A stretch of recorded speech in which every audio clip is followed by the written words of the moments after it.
प्रिय विद्यार्थियों, मैं हूं डॉक्टर अलका रस्तोगी, सह आचार्य समाजशास्त्र श्री गोविंद गुरु राजकीय महाविद्यालय बांसवाड़ा। विद्यार्थियों, YouTube चैनल में आपका स्वागत है। आज हम समाजशास्त्री चिंतन के मूल आधार प्रश्न पत्र के अध्याय औद्योगिक क्रांति की चर्चा करेंगे।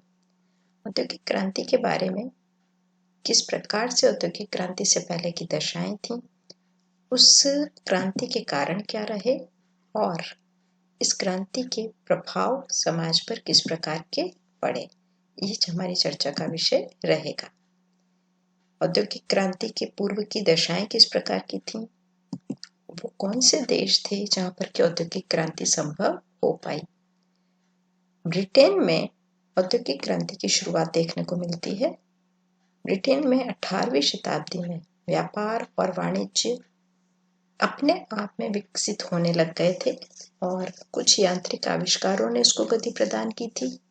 उत्पादन व्यवस्था में बहुत बड़ी मात्रा में चेंज हो रहे थे। लघु और कुटीर उद्योगों का स्थान बड़े बड़े कारखानों ने लेना शुरू कर दिया था। आप जानते हैं, जब भी किसी व्यवस्था में बहुत आमूलचूल परिवर्तन होता है, बड़ा परिवर्तन देखने को मिलता है, हम उसे क्रांति की संज्ञा देते हैं। उत्पादन व्यवस्था और आर्थिक व्यवस्था में होने वाले इस क्रांतिकारी परिवर्तन को भी औद्योगिक क्रांति कहा गया। प्रसिद्ध इतिहासकार अर्नोल्ड टायनबी ने अपनी पुस्तक 18वीं शताब्दी की औद्योगिक क्रांति में इन परिवर्तनों के लिए सर्वप्रथम औद्योगिक क्रांति शब्द का प्रयोग किया था। अर्नोल्ड टायनबी के द्वारा औद्योगिक क्रांति शब्द सर्वप्रथम प्रयुक्त किया गया था। अब हम देखें कि औद्योगिक क्रांति के कारण क्या थे।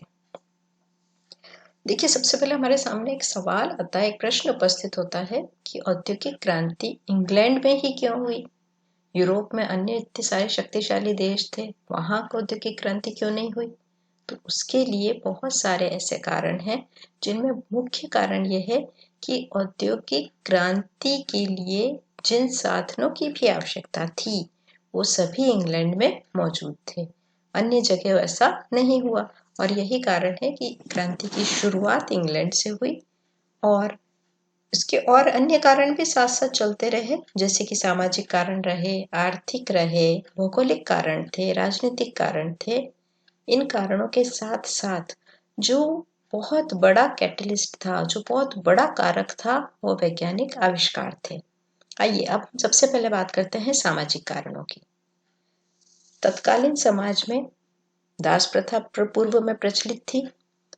व्यक्ति को व्यक्ति की स्वतंत्रता नहीं हासिल थी, लेकिन इस समय जब ये 1760 से 1830 का जो काल है, जिसे हम औद्योगिक क्रांति के मूल और उसके पूरे के पूरे प्रचार प्रसार पूरे में प्रभावी होने का समय मानते हैं, 1760 से 1830 के बीच में दास प्रथा का अंत हुआ, व्यक्तिगत स्वतंत्रता मिली और जनसंख्या में भी वृद्धि हुई। तो ये इससे सामाजिक कारण रहे, जिनसे कि इंग्लैंड में औद्योगिक क्रांति के लिए वातावरण बन सका। दूसरा, किसी भी उद्योग के लिए पैसे की जरूरत होती है, पूंजी की जरूरत होती है, रुपयों की जरूरत होती है। तो ये आर्थिक कारण में उस समय में पूंजी की उपलब्धता रही, लोगों के विचारों में परिवर्तन आया और सबसे बड़ी बात ही कि कारखाना प्रणाली अस्तित्व में आई और अन्य वित्तीय संस्थाओं का भी विकास हुआ। तो इससे भी औद्योगिक क्रांति संभव हो सकी। राजनीतिक रूप से देखिए तो जैसे ही स्थायित्व प्राप्त होता है, तो किसी भी देश में, किसी भी समाज में प्रगति के रास्ते खुल जाते हैं। तो एक तो स्थायित्व रहा और दूसरा ये कि औपनिवेशिक साम्राज्य खड़ा होने लग गया था। जो देश शक्तिशाली थे वो दूसरे देशों को अपना उपनिवेश बना रहे थे। तो वो राजनीतिक कारण भी ऐसा था कि उथल पुथल सी मची हुई थी। भौगोलिक रूप से देखें तो इंग्लैंड में लोहे और कोयले की खानें पास पास होना, चारों ओर समुद्र होने से बंदरगाह का उपलब्ध होना बहुत बड़ा कारक बना कि इंग्लैंड में औद्योगिक क्रांति की शुरुआत हुई। और जो मैंने आपसे पहले ही कहा कि वैज्ञानिक आविष्कार बहुत बड़ा कारण थे। नई मशीनों के आविष्कार ने इस क्रांति के लिए मार्ग बना दिया था। इन मशीनों में सबसे पहले हम देखें 1733 से शुरुआत हो जाती है। जॉन के ने फ्लाइंग शटल नाम की मशीन का आविष्कार किया। 1767 में जेम्स हारग्रीव्स ने स्पिनिंग जेनी मशीन की शुरुआत की और उसके बाद इसके 2 साल बाद ही आर्कराइट ने वाटर फ्रेम 1769 में, 1784 में कार्टराइट ने पावरलूम मशीन और 1785 में वस्त्र छपाई की रोलर मशीन का आविष्कार हो गया था। जॉर्ज स्टीफेंसन ने 1814 में रेल इंजन का आविष्कार किया और सबसे बड़ा जो एक सहायता वाला आविष्कार था वो सेफ्टी लैंप 1815 में हम्फ्री डेवी ने आविष्कृत किया। इन आविष्कारों के अलावा सबसे बड़ा जो एक परिवर्तन आया, जेम्स वाट ने वाष्प शक्ति का पता लगाया। उससे इंग्लैंड को ऊर्जा का नया स्रोत ज्ञात हो गया। ऊर्जा के नए स्रोत के ज्ञात होने से सिर्फ एक ही आविष्कार से अनेक आविष्कारों के लिए रास्ता बन जाता है। बहुत सारे आविष्कार एक के बाद एक क्रम से शुरू हो जाते हैं।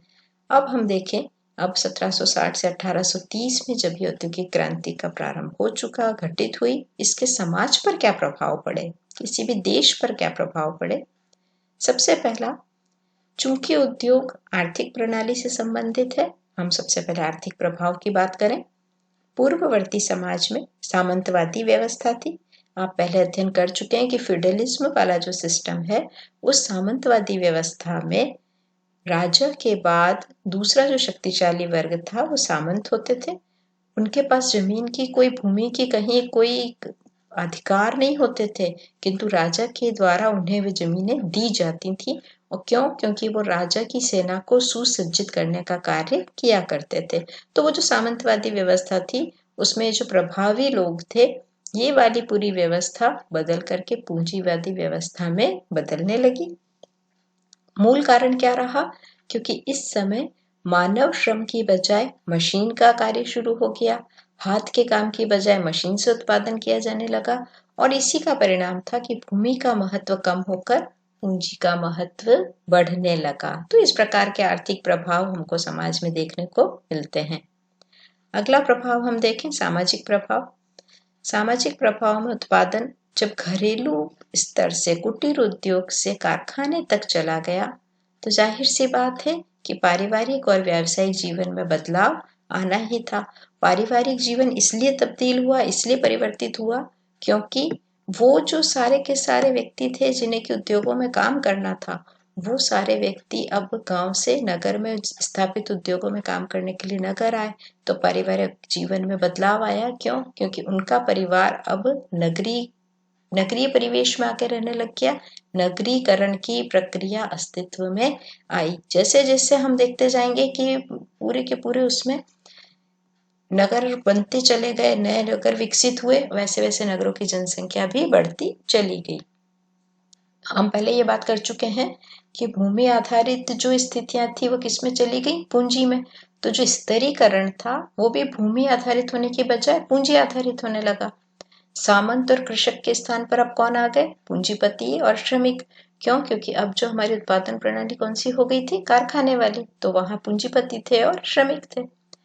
अन्य प्रभाव हमें देखने को मिलता है कि नगरीकरण में वृद्धि हुई।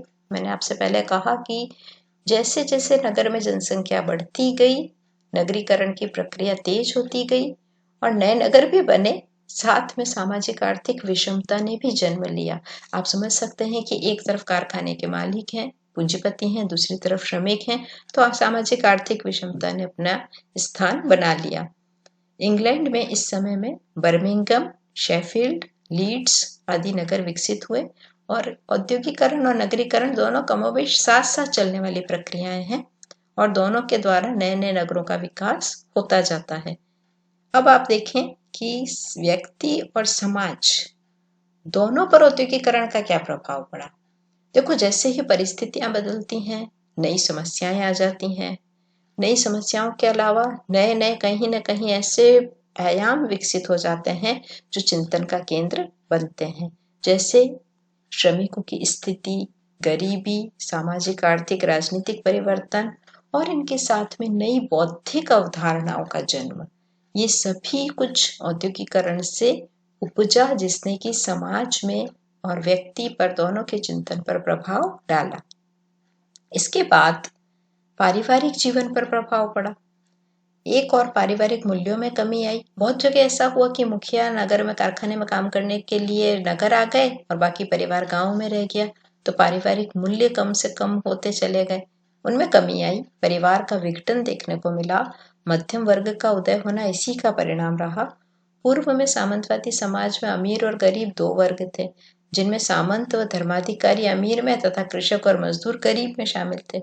औद्योगिकरण ने इन दोनों को मिलाकर मध्यम वर्ग को जन्म दिया। समाज में सबसे बड़ी संख्या इस मध्यम वर्ग की ही रही है। इसके बाद आप देखिए कि इस पूरी औद्योगिक क्रांति ने एक जो सबसे अच्छा कार्य किया कि रोजगार में वृद्धि हो गई। रोजगार के नए नए अवसर लोगों को प्राप्त हुए। क्यों? क्योंकि लोगों को कृषि करने के अलावा, अपने कुटीर उद्योगों के अलावा कारखानों में कार्य करने का अवसर मिल गया। इस प्रकार औद्योगिकरण ने इंग्लैंड को असीम शक्ति प्रदान कर दी। ऐसी शक्ति मिली जिससे उसने ऐसे साम्राज्य का निर्माण किया जिसमें सूरज कभी अस्त न होता था। तो औद्योगिक क्रांति ने एक और तो इंग्लैंड से प्रारंभ होकर इंग्लैंड को शक्ति प्रदान की, पर पूरे विश्व में अनेक देशों में औद्योगिक क्रांति के हमको बहुत ज्यादा सकारात्मक और नकारात्मक भी प्रभाव देखने को मिलते हैं।